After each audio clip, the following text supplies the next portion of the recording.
Oi, pessoal. Então, eu estou aqui hoje para fazer uma aula sobre Anísia Floresta, uma mulher brasileira que viveu durante o século XIX e que ainda é muito desconhecida, principalmente no meio filosófico. A gente encontra algumas coisas sobre ela nas faculdades de literatura, mas enfim, de qualquer maneira é muito pouco. Eu própria a conheci há poucos anos atrás, através do Paulo Margutti, num dos nossos encontros.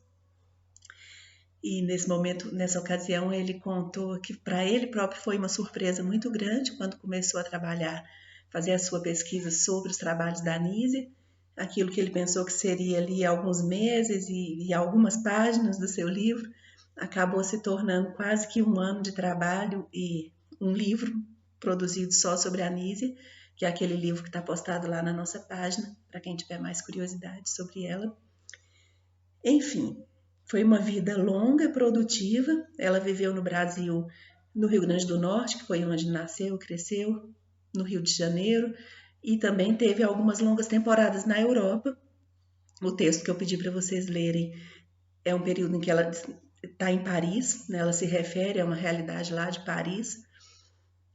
E, enfim, uma pessoa que é considerada por muitos estudiosos do feminismo no Brasil como uma precursora do feminismo, e a gente vai tratar um pouquinho disso, de por que a Anísia poderia estar nesse lugar, mas acho que a gente pode deixar para a aula de quinta-feira uma discussão também mais aproximada do tema geral do feminismo, porque eu sei que essa palavra ainda incomoda muita gente.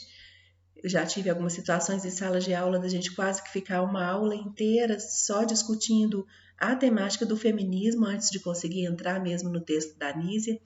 Então a gente deixa isso para quinta-feira, queria, né, escutar vocês, ver como que ressoa para vocês mesmo a palavra feminismo e o que ela significa, e enfim, né, como que se coloca isso para a turma de vocês. Mas vamos, aqui no vídeo vou ficar restrito mesmo ao comentário do texto da Anísia, do significado que ele pode ter, e a gente vai deixando aí essas outras consequências, outras discussões para o momento mesmo da aula. Então a Anísia viveu durante, assim, a gente pode pensar, durante quase todo o século XIX, né? Ela nasceu em 1810 e morreu em 1885. Uma pessoa que vai ter uma experiência. Acho que tem uma coisa que vale a pena falar um pouquinho sobre a biografia dela. Quem tiver uma maior curiosidade sobre a biografia, no livro do Margutti tem algumas páginas sobre isso.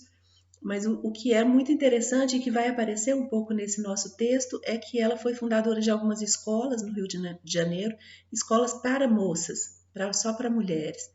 E isso é bastante revolucionário, numa época em que a escola era pensada só para os homens. Então, mesmo que ela não vá tratar muito diretamente de temáticas feministas, mas só o fato de pensar que a mulher precisa de uma educação igual à do homem, isso já representa uma coisa muito grande naquele período. Né? Que a mulher, que a moça, que a adolescente menina possa sair de casa e frequentar uma escola, tal como os meninos, isso representa uma mudança muito significativa e não foi tão bem recebida, era bem recebida por alguns, mas ela teve problemas para conseguir manter as suas escolas funcionando, acho que foi mais de uma, se não me engano.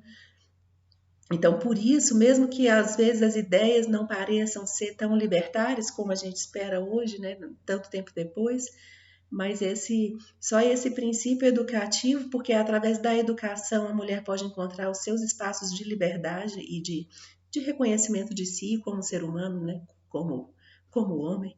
Enfim, eu acho que isso já é um primeiro passo para qualquer tentativa de libertação. Se a gente depois vai pensar em mercado de trabalho, lá no século XIX se pensava ainda nessa coisa primária, né, básica, que é o direito à educação e ao conhecimento universal que fosse também dado e oferecido para as meninas do mesmo modo que era para os meninos. Então ela foi uma defensora disso até o fim. Isso a gente vê um pouquinho já nesse texto que nós lemos, quando ela vai falar da necessidade de retirar a mulher das frivolidades, né, para que ela possa realmente pensar o mundo como um homem pensa o mundo, pensava o mundo naquela época. Não só localizar, assim, antes de entrar mesmo no texto do livro, localizar onde que está esse texto chamado A Mulher. Então, ele está nesse livro chamado Cintilações de uma Alma Brasileira, que foi publicado em 1859 na Itália. Então, ela teve períodos na França, mas também períodos na Itália, e que reunia 5 ensaios: o Brasil, o abismo sob as flores da civilização, a mulher, viagem magnética e um passeio ao Jardim de Luxemburgo.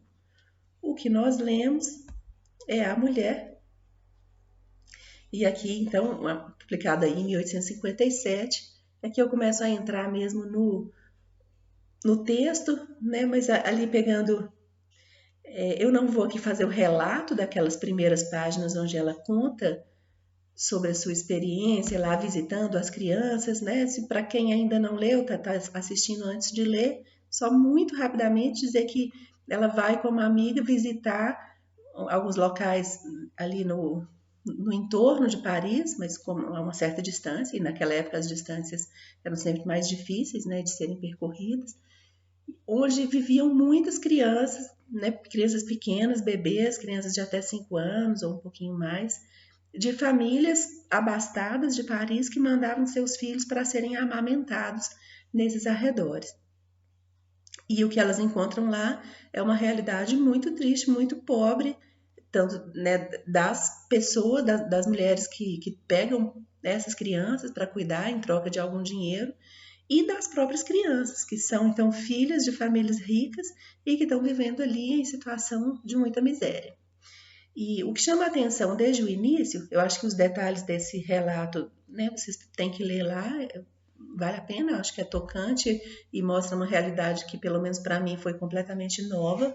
Eu desconhecia completamente esse hábito aí do século XIX, a gente pensando qualquer imagem de Paris, em qualquer época, mas pensando no século XIX, o que vem à nossa mente em geral são exatamente os salões do luxo, da riqueza, pensando nessas classes, né, mais abastadas, e imaginar que aquilo encobria uma outra realidade, o modo como lidavam com as crianças, realmente para mim foi muito surpreendente.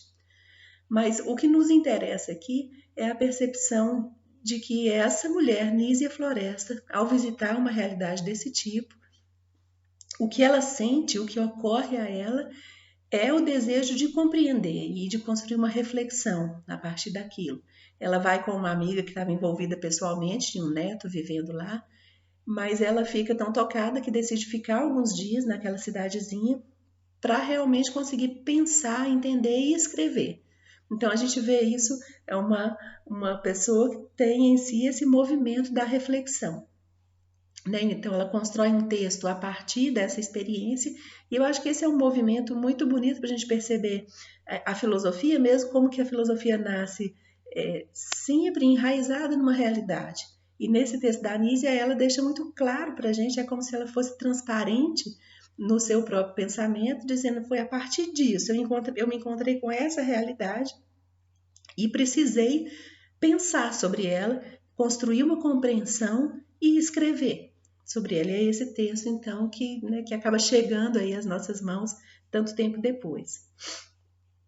Então, não se trata ali de uma questão só individual, ela não tem laços pessoais que nenhuma daquelas crianças, né, ela está acompanhando uma amiga, então, claro que o neto da amiga significaria alguma coisa para ela, mas não tem nenhum laço direto, mas de qualquer maneira se sente muito emocionada, muito tocada por aquela situação, né, por um compartilhar aí de humanidade com aquelas pessoas todas, com aquelas crianças, com o que significa aquilo. A gente pode até fazer um pequeno parênteses aqui para dizer, ela não vai refletir sobre a pobreza daquelas pessoas. Que acho que talvez para muitos de nós hoje isso tocasse muito também, pensar que são comunidades vivendo muito próxima da luxuosa Paris, em situação de miséria. Mas ela está ali tratando dessa coisa mais específica, que são aquelas crianças que são mandadas pelas famílias para crescerem e serem cuidadas ali naquela condição. O que significa? Ela fica tocada com essa questão do abandono dos próprios filhos pelos pais que estão mandando as crianças para lá, né? E ela, então, o que eu quero apontar aqui, né, já fechando aí esse parênteses, é que ela fica tocada de modo que a gente pode chamar de universal, por todas as crianças, mesmo sem ter uma ligação direta com nenhuma delas, sem estar envolvida pessoalmente, ela se sente muito tocada pessoalmente sobre aquela situação, né, por aquela situação, e vai tentar compreendê-la. Isso mostra a sua inclinação filosófica, né? Que não vai ficar ali só marcada por uma particularidade, mas pela situação como um todo, e é essa situação que ela tenta compreender. Então, a gente pode ver na Anísia aí assim, um impulso de conhecimento. E mais, ela quer conhecer, mas ela tem também uma preocupação ética, porque ela vai construir também o que a gente pode chamar hoje seria, sei lá, um aconselhamento, recomendações para as mães, principalmente, pensando no século XIX, cuidado com criança era obviamente pensado imediatamente em relação à mãe, a figura da mulher, e é para elas. Então, para as mães que estão mandando as suas crianças para aquela condição lá, que ela vai escrever o seu texto né, e construir mesmo pensamentos sobre a tal situação. Então, o que ela deseja mesmo é como que reacender, reavivar nas mães de Paris esse sentimento de dever em relação aos filhos. O que ela percebe ali é como se esse laço mesmo que coloca os pais, né, normalmente, né, nessa função de cuidar e criar, como se isso tivesse naquele momento ali quebrado para essas famílias parisienses. E ela quer então fazer reacender isso, que, veja, né, é dever seu cuidar dessas crianças.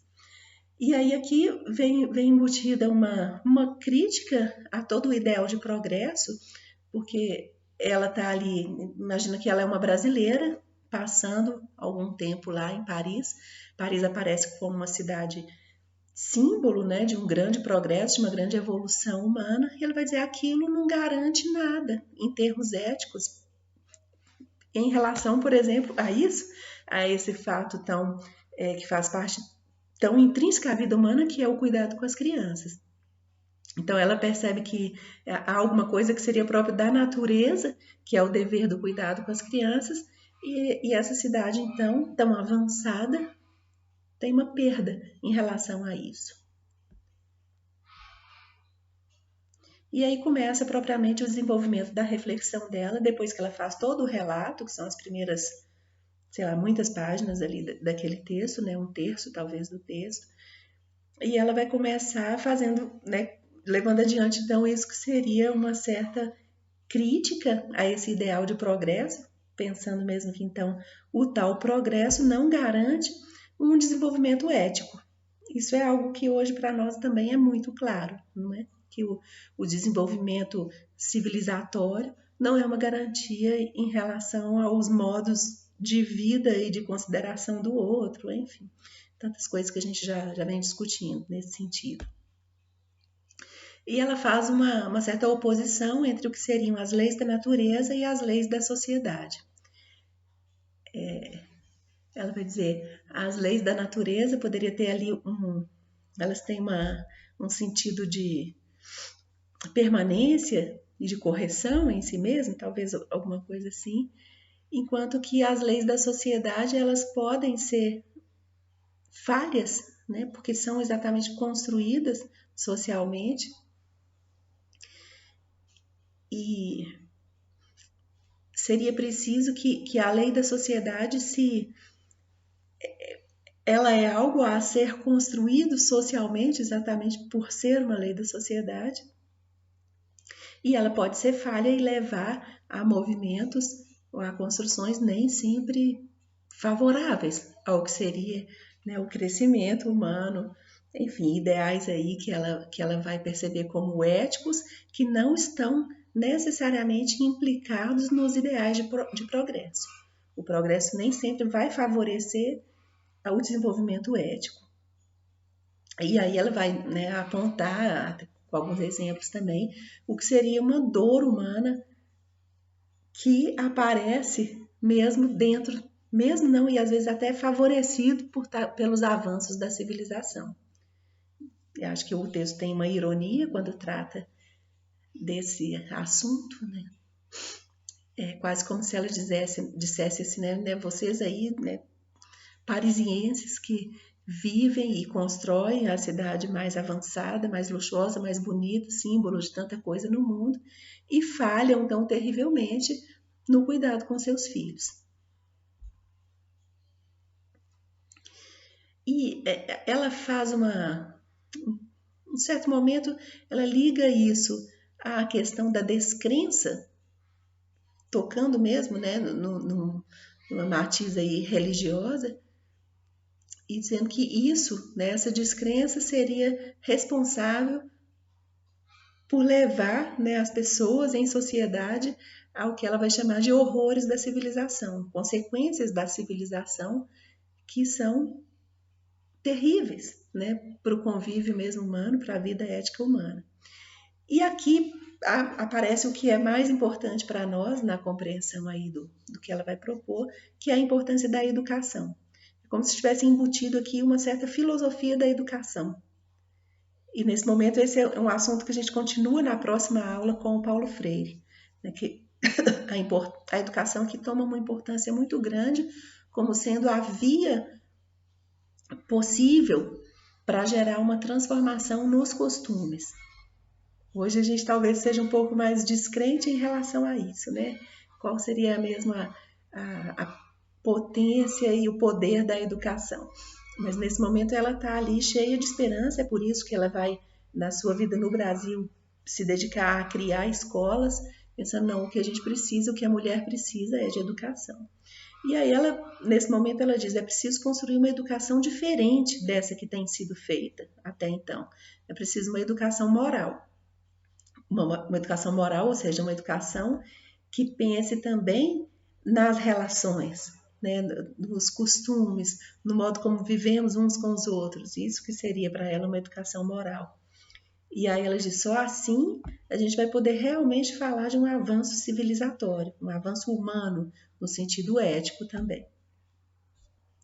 Então essa é a chave do pensamento, eu acho, da Anísia, é essa preocupação com a educação.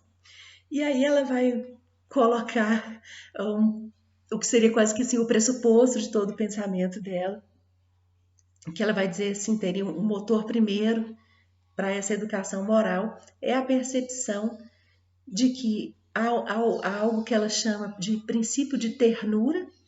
A gente pode pensar na palavra ternura como algo que aponta para o amor, né? Então, há um princípio de ternura que reside no coração da mulher. E isso em relação a uma sociedade, ao tal progresso civilizatório. Quer dizer, a sociedade tal como está construída é toda ela fruto do trabalho masculino. A mulher não tem participado, até então não participava, e mesmo a gente pode pensar até hoje de modo amplo, de modo grande do que é a civilização humana, ela continua sendo principalmente fruto, né, de um ideal masculino, na medida em que as nossas sociedades ainda são patriarcais, né? Então, dizendo, esse mundo, do jeito que está construído, ele vem marcado por um tal modo de fazer e um tal modo de pensar masculino, e o que poderia ser um acréscimo para alterar esse rumo seria a consideração daquilo que está lá na mulher, que é o que ela vai chamar aí então de princípio de ternura, que estariam ligados ao amor e à virtude. Ela vai dizer que esses são elementos normalmente negligenciados por qualquer ideal de progresso. O progresso diz respeito, né, à produção, à construção, à criação humana no mundo, e amor, virtude são coisas que a gente relega para os ambientes privados, né? Isso não tem a ver com a construção de um mundo. Então, acho que é uma ideia aqui muito interessante, mesmo que hoje a gente possa questionar, né, que isso esteja no coração da mulher. Eu acho que não se trata mais de pensar assim, mas pensar que o amor tem sido desconsiderado na construção civilizacional, acho que é uma ideia bastante ainda rica e instigante para a gente pensar agora. E aí ela vai dizer, é preciso deixar claro que o objetivo dela é a prosperidade dos povos. Prosperidade aqui em sentido amplo, que a gente possa dizer também de uma riqueza ética. Com isso que ela está preocupada o tempo todo, que a riqueza não seja só material, mas também moral. O raciocínio dela é que, aproveitando isso que tem sido negligenciado, que seria então a ternura, o amor, a virtude, e que estariam restritas a esse âmbito do coração feminino, que isso possa ser trazido para o movimento universal de construção de uma civilização, de construção de um mundo humano. Esse mundo poderia ser transformado, melhorado pela entrada desses fatores negligenciados até então. E com isso haveria uma prosperidade geral para todos. Estou chamando a atenção para isso, é que ela não está advogando por um desenvolvimento das mulheres. Não, é trazer a mulher para a construção de um mundo comum. Trazer aquilo que tem sido relegado de lado e que tem sido deixado preso dentro do âmbito privado onde vivia a mulher, que isso seja trazido para a construção do mundo. E aí ela acrescenta, né, que normalmente tem se negado à mulher características consideradas típicas do homem. E aí ela faz uma relação: inteligência, firmeza de ânimo, retidão de espírito, coragem, energia. Agora, e aqui ela chama atenção, a ternura sempre se reconheceu que a mulher tem mais do que o homem. E aqui esse ponto é interessante, que ela não está dizendo que não haveria no homem essa tal ternura, mas que tem se reconhecido normalmente que ela, pelo menos dentro dessa sociedade construída dessa maneira, com esses valores masculinos, isso tem sido algo relegado à mulher, de modo que a mulher coube também desenvolver mais esse âmbito aí do amor e da ternura. Pois bem, ela vai dizer, é importante então que se eduque as meninas, as moças, exatamente para fazer uma orientação dessa ternura, inclusive com a razão.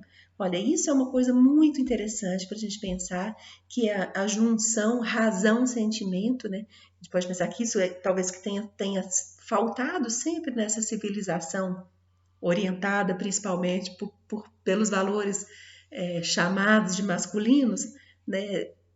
Eu acho que todo mundo há de concordar que a gente tem vivido sempre uma cisão entre a cabeça e o coração, né? Se fala algumas vezes dessa maneira, ou entre o âmbito da racionalidade e o âmbito das emoções e dos sentimentos. Então, quando a Anísia começa a falar de uma educação para as mulheres, para as meninas, para as moças, ela pretende que uma educação que traga também um desenvolvimento racional, intelectual para as mulheres, possa fazer com que essa ternura, esse amor que reside nelas, seja orientado de maneira mais interessante, mais produtiva, que possa ser de fato aproveitada para essa tal construção de um mundo por homens e mulheres juntos. Então, o que ela pretende é que se trabalhe o coração através do espírito e da inteligência, para que a gente possa, de forma alguma, dominar o chamado coração aqui. Não é isso. É que possa haver aí uma relação, né? Um diálogo, uma entrada de um no outro, racionalidade e sentimentos se construindo um ao outro, para a gente poder pensar num ser humano que viva mais eticamente e em um mundo que comporte mais, que consiga receber mais, que traga para o seu núcleo mesmo de desenvolvimento o que provém dos nossos sentimentos, né? Do que é uma sensibilidade, né, que tem sido sempre relegada para fora das grandes decisões. E aqui ela começa a apontar algo que eu considero muito interessante, muito bom para a gente pensar até hoje o universo feminino, que é a mulher, através da educação, ela deve ultrapassar a frivolidade. E aí ela de forma alguma ela vai dizer que a frivolidade seria uma fraqueza feminina. Não, ela diz a frivolidade é o que a sociedade tem ensinado para as meninas lá do seu tempo. E aí cabe a nós refletir se no nosso tempo a gente também não continua fazendo isso com as meninas, muitas vezes. A sociedade educa a menina para valorizar enormemente coisas que não têm de fato importância quando se pensa na civilização como um todo, né? No mundo construído pelo ser humano. E aqui chama atenção para algo muito importante, que é aquilo que às vezes vai se localizar como sendo propensão natural das mulheres, quase sempre são fruto da educação. Né? Então, daí a importância da educação. Uma educação mal orientada leva à construção de pessoas caminhando para rumos que não vão na direção que ela pretende, que é a ideia, né, de uma orientação ética. Daí ela chama isso de educação moral. E ela chega a dizer, usa palavras aí fortes, né? Se a gente ensina para uma menina um mundo frívolo e imbecil, é assim que ela vai ser. Então é preciso, daí a importância de que as meninas e as moças tenham acesso a toda a cultura universal, que se coloca, né, nas escolas, nos colégios, do mesmo modo que o menino tinha acesso a isso. E aí, daí a necessidade de uma educação, tanto para aumentar esse âmbito de conhecimento, esse horizonte de conhecimentos da menina, mas também para, a partir daí, construir a tal educação ética que ela pretende. Ela chama a atenção também para a importância dos exemplos, é preciso que se mostre uma vida bem vivida, uma vida ética para os jovens, para as jovens, para que isso sejam também modelos exemplares, né? E pensando no exemplo, aí ela vai insistir na crítica à educação que tem se dado às mulheres e dizendo que é preciso que se rompa com os maus exemplos. E aí ela faz referência, por exemplo, à questão dos casamentos, dos dotes, ela chega a chamar isso de moças traficadas, né, negociadas através de dotes e acordos de casamento que muitas vezes envolviam, na verdade, negociações financeiras entre famílias, principalmente entre as famílias mais ricas, e nisso as mulheres, o que é que elas viam, né? Que modo é de relação entre pessoas que era ensinado aí para essas meninas. E ela chega a dizer que é melhor não ter instrução alguma do que ter má instrução. Uma má educação pode ser mais danosa do que deixar uma criança crescer aí sem orientação, contando as cenas com as suas próprias percepções do mundo e impulsos naturais, né? Bom, ela chama atenção também para um aspecto que eu também acho muito bom, que é o excesso. Ela diz que o excesso de elogios danifica o coração da mulher. A gente sabe bem de que tipo de elogio se fala aqui, né? O elogio à beleza, às belas roupas, ao modo como arruma o cabelo. Naquele tempo tinha muita questão do piano, ela cita isso também, quando a moça que usa suas mãos para produzir belas músicas ao piano. E aqui é interessante a gente perceber também que não se trata de fato uma educação artística, uma liberdade artística que se desse às meninas através da música, mas não, era conseguir reproduzir ali algumas canções, algumas músicas ao piano para animar festas e salões, enfim, coisas assim. Bom, nesse ponto, quando a mulher, a moça, vai sendo educada dessa maneira e percebendo que aquilo que é visto nela como característico, como próprio seu, como próprio do âmbito das relações femininas, a menina vai crescendo de um modo diferente do homem. E aqui ela diz assim, o homem crê que as suas características, que as suas habilidades, né, as suas qualidades são suficientes para o desenvolvimento social. Ela está um pouco repetindo aquela ideia de que esse mundo cultural produzido até então, ele é feito pelo homem, pela masculinidade, e a mulher percebe que não, que ela não está preparada para isso. Ela não, o que é visto como características suas, como a gente acabou de ver, aquilo que ela está chamando de frívolo, né? Saber se comportar, saber vestir belas roupas, arrumar bem o próprio cabelo, ou fazer uma boa maquiagem, enfim, tudo isso que tem sido valorizado e ensinado às meninas não é o suficiente para construir um mundo cultural, para o que ela está chamando aqui de desenvolvimento social. A menina sente que precisa de crescer em relação a isso. Então, por isso, veja que toda hora entra de novo, é como se toda hora a Anísia preparar-se um terreno para colocar a sua consequência, aquilo que ela conclui disso tudo, que é a necessidade de se oferecer uma boa educação às mulheres, às meninas, às moças. Aí tem um ponto muito bom também que ela diz assim: tolos discursos fazem crer à mulher que ela é rainha, quando ela não passa de uma escrava. Daí a crítica ao excesso de elogios, né? Aqueles elogios que colocam a mulher no lugar da rainha, a rainha do lar, enfim, todos esses discursos que a gente escutou aí até pouco tempo atrás, ou de repente ainda escuta, e é como se a mulher estivesse ali sendo exaltada, mas dentro de um cercadinho, né? De um âmbito muito pequeno, do qual ela não pode sair. Daí a ideia de ser uma escrava, de estar de fato aprisionada num certo círculo. É como se a sociedade patriarcal dissesse para a mulher: você é o máximo, você é maravilhosa, você que comanda tudo, mas você fique aí bem quietinha no seu canto. A Nise está chamando a uma transformação disso, dizendo: é preciso deixar com que a mulher e os valores que ela traz em si, principalmente a tal ternura, que isso venha participar de fato da construção do mundo para todos.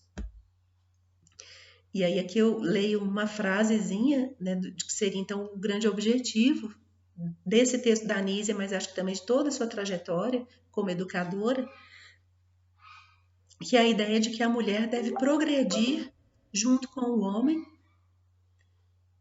Desculpa, eu queria ler exatamente como está. Ela está em busca da mulher que deve progredir com o século XIX ao lado do homem rumo à regeneração dos povos. Então, ela quer trazer a mulher para esse trabalho de construção de um mundo junto com o homem para todos, para homens e mulheres juntos, para os povos. Então, ela passa a fazer também uma certa descrição do que seria o homem ser masculino, tá, gente? O homem, nesse texto que a gente está lendo, nunca a palavra homem se refere à humanidade. O homem aqui é sempre, de fato, o homem do sexo masculino, o ser humano do sexo masculino. Ela diz: o homem é esse que se crê o favorito da natureza, como se ele fosse realmente o rei da criação, né? Como um leão. E a educação, ela é toda montada por um mundo masculino, e o que essa educação eminentemente, então, masculina pretende é educar a mulher para agradá-lo. Então ela diz assim, há um movimento quase que perverso, né? Ela diz assim: o homem educa a mulher para agradá-lo, depois a seduz e mais tarde se enfurece contra as qualidades que ele mesmo criou e cultivou nela. Então, a tal frivolidade que ela aponta, a sociedade patriarcal faz com que a mulher siga determinado rumo, chega a um ponto, então, que ela vai ser, quando vai aparecer um homem que a seduz, ela é levada ao casamento, né, a essa instituição do casamento, e muitas vezes, a gente vê isso até hoje, a mulher é maltratada ou mesmo agredida, violentada e muitas vezes até assassinada. E aqui a Anísia está dizendo assim, porque essa própria sociedade cria na mulher tais características que se tornam ou são percebidas depois como odiosas também, como não positivas.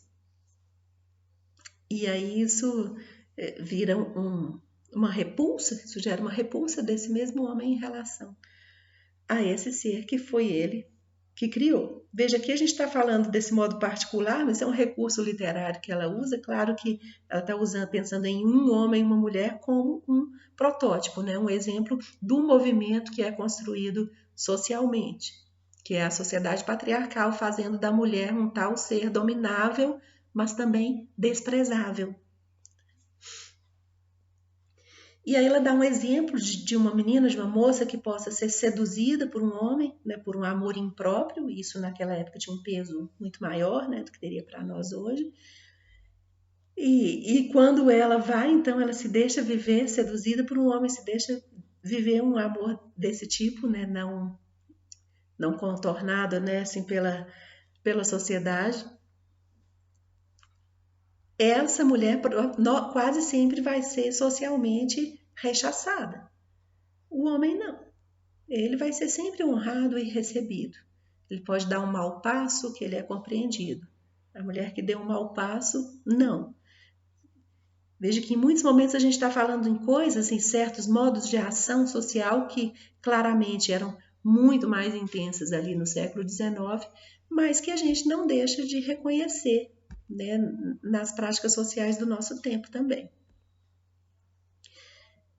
E aí ela chama os homens de amáveis dominadores ou amáveis e lisonjeiros antagonistas. Veja que ela, acho que aí ironicamente, né, mostrando como que esse ser que se vê como o favorito da natureza é visto também pela própria mulher desta maneira, como o maior, o mais importante, o mais forte, o que conduz tudo, mas ele não vai deixar de ser o antagonista ou o dominador, aquele que está também numa posição de inimigo, para a gente usar nessa palavra que veio a nós lá na consideração dos povos indígenas, enfim.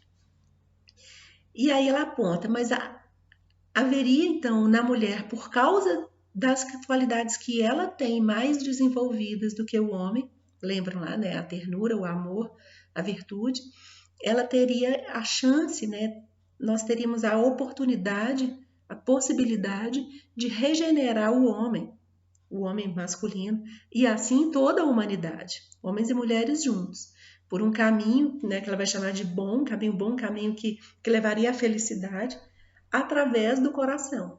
Então, só repetindo aquela ideia que já foi dita, através da entrada do coração nesse movimento construtor do mundo.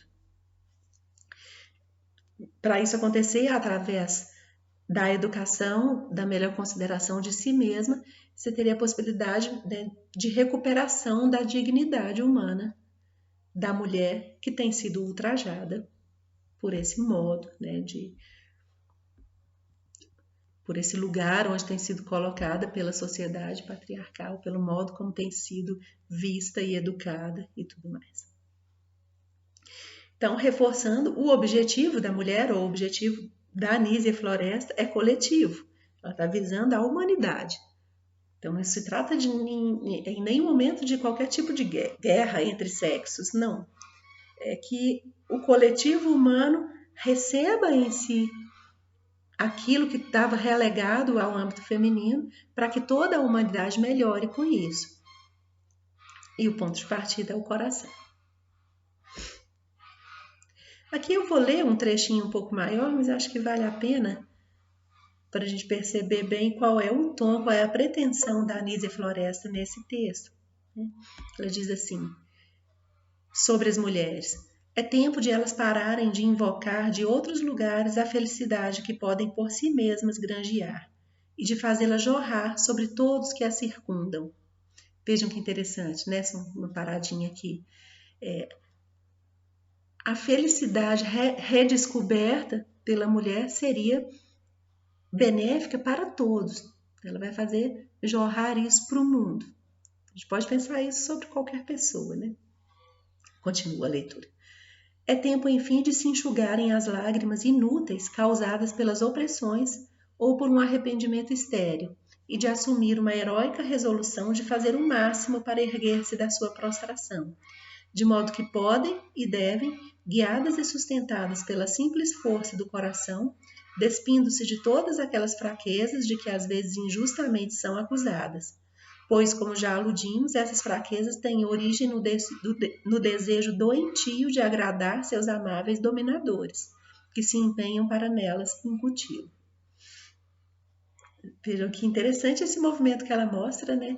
A mulher educada e dominada pelo outro, que é o homem, passa a funcionar desse modo e passa a querer sempre agradá-lo e fazer o que ele espera. E no lugar desse ele, a gente pode pensar em toda uma estrutura social que é patriarcal. Então a mulher ficaria ali tentando ocupar o seu lugar e agradar àqueles que a colocaram nesse lugar. E a Anísia vem dizer, preciso romper com isso e, acreditando nas próprias forças, passar a funcionar junto com os homens e junto com eles construir o mundo.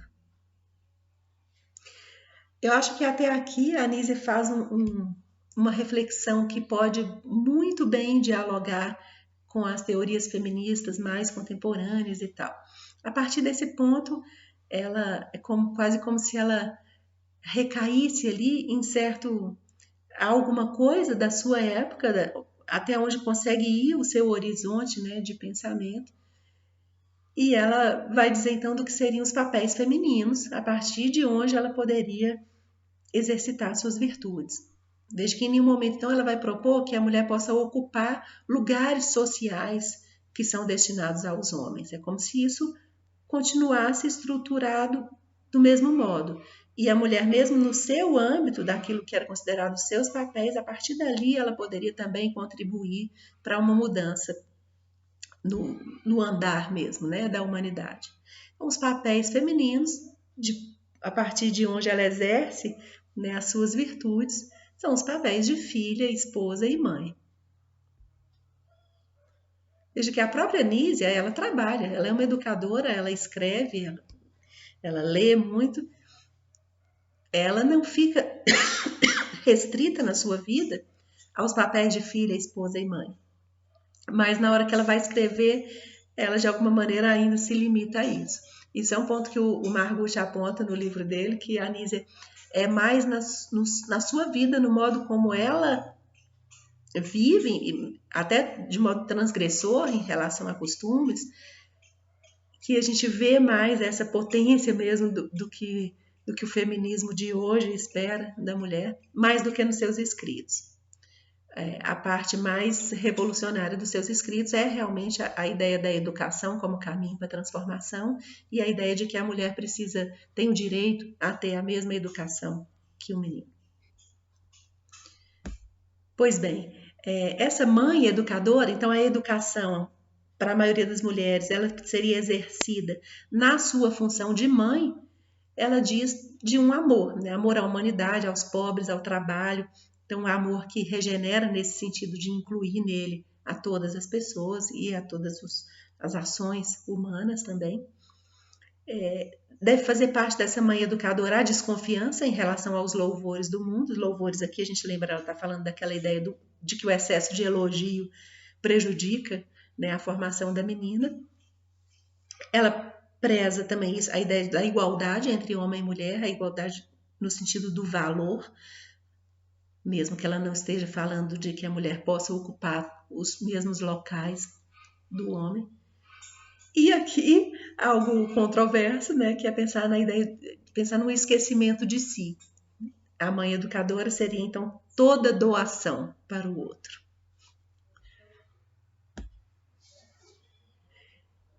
Por fim, eu queria ler mais um trechinho, né, da Anísia, que ela vai dizer o que seria o que ela percebe ali como tendo sido a pretensão masculina, a pretensão dos homens. É um presunçoso egoísmo que vos oprime por toda a vida com prejuízo da própria felicidade deles.